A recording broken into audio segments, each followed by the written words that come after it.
The sun blazed down on the quiet suburban road, where the air shimmered with heat and the faint smell of oil lingered from a nearby repair shop.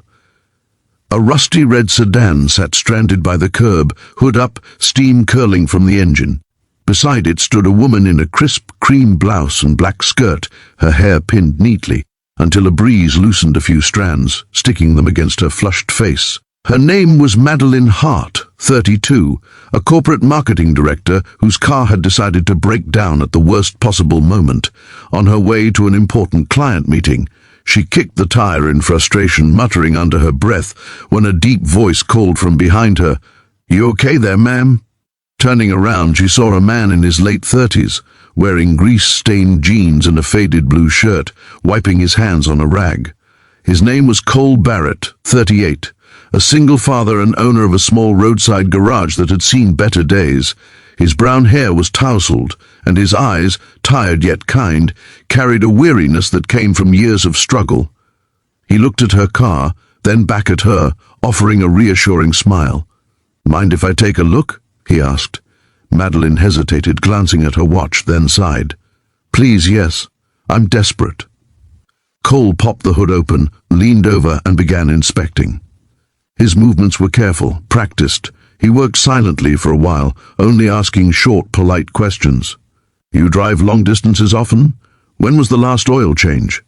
Within minutes he identified the issue, a blown radiator hose. "It's leaking pretty bad," he said. "You're lucky you stopped before the engine overheated." Her face fell. "How long will it take to fix?" "I've got an old spare in the shop," Cole said, glancing toward his small garage down the road. "Give me 30 minutes, I'll get you back on the road." Madeline opened her purse, ready to ask how much it would cost, but Cole raised a hand. "Let's get you running first, we'll talk after." He jogged back to his garage, returning with a worn toolbox and the replacement part. The sun had reached its peak when he finished, tightening the last clamp and wiping his sweat with the back of his arm. "Try it now," he said. She turned the key.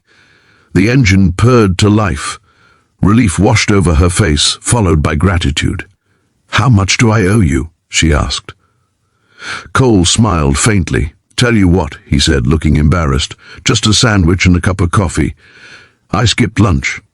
Madeline blinked. "That's it? For all this?" He shrugged. "You'd be surprised how far a good sandwich goes." She laughed softly, disbelief mixing with admiration. "You're serious?" "Dead serious," he said. Madeline nodded, still stunned. She drove off, but something about his quiet humility stayed with her long after she'd reached her meeting.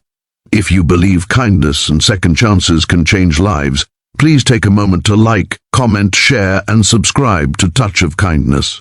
Your support helps us spread stories that remind the world that good people still exist. The next day dawned bright and clear. Birds chirped outside the small, weathered house where Cole lived with his daughter Ruby, a cheerful 7-year-old with curly auburn hair and a gap-toothed smile. Their home stood on the edge of town, paint peeling, porch creaking, but full of warmth. Inside, Ruby was at the kitchen table, coloring with broken crayons while humming softly. Cole packed her lunch for school, peanut butter sandwich, apple slices, and a tiny note folded inside that said, "You're my sunshine." It wasn't easy raising Ruby alone. His wife had passed away 3 years ago from an illness they could barely afford to fight. Since then, he'd done everything, fixing cars, mowing lawns, odd jobs, just to keep the lights on. There were nights he'd fall asleep on the couch, still in his work clothes, too tired to eat. But he never let Ruby see that part. To her, he was a superhero, the man who could fix anything. That morning, as Ruby skipped toward the school bus, Cole called after her, "Be good today, pumpkin." "I will, Daddy," she shouted, waving before climbing aboard.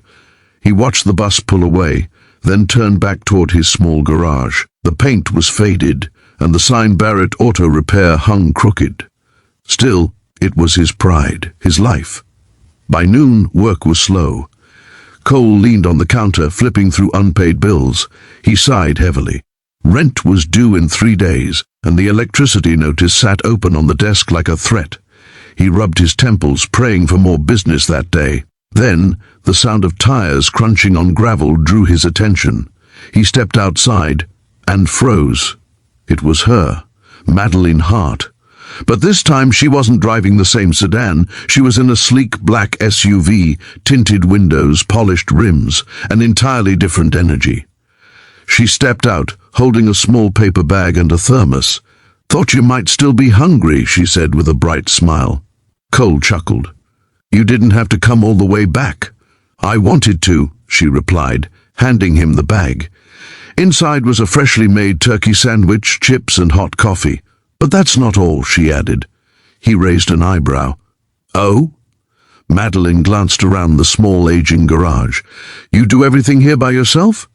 "Mostly. Sometimes Ruby helps me hold the flashlight," he said with a small grin.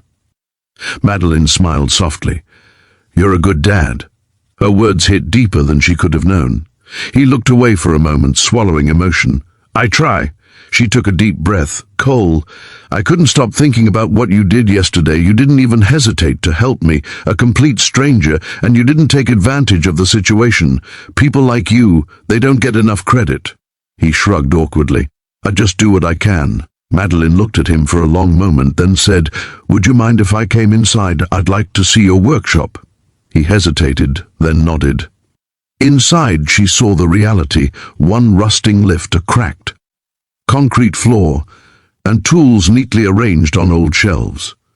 Photos of Ruby were pinned to the wall beside faded receipts. The place smelled of oil and dust, but it also carried an air of quiet perseverance. Madeline turned to him, expression thoughtful. "How long have you been running this place?" 8 years. My dad started it, but after he passed, I took over. Been keeping it alive ever since. Business dropped when that new auto chain opened across town. Hard to compete with big names and fancy equipment." She nodded slowly, her eyes glimmering with something like determination. "You ever think about expanding?" Cole laughed softly. "With what money?" "I'm just trying to keep the lights on." Madeline didn't say anything for a while. She just smiled, a knowing, almost secretive smile.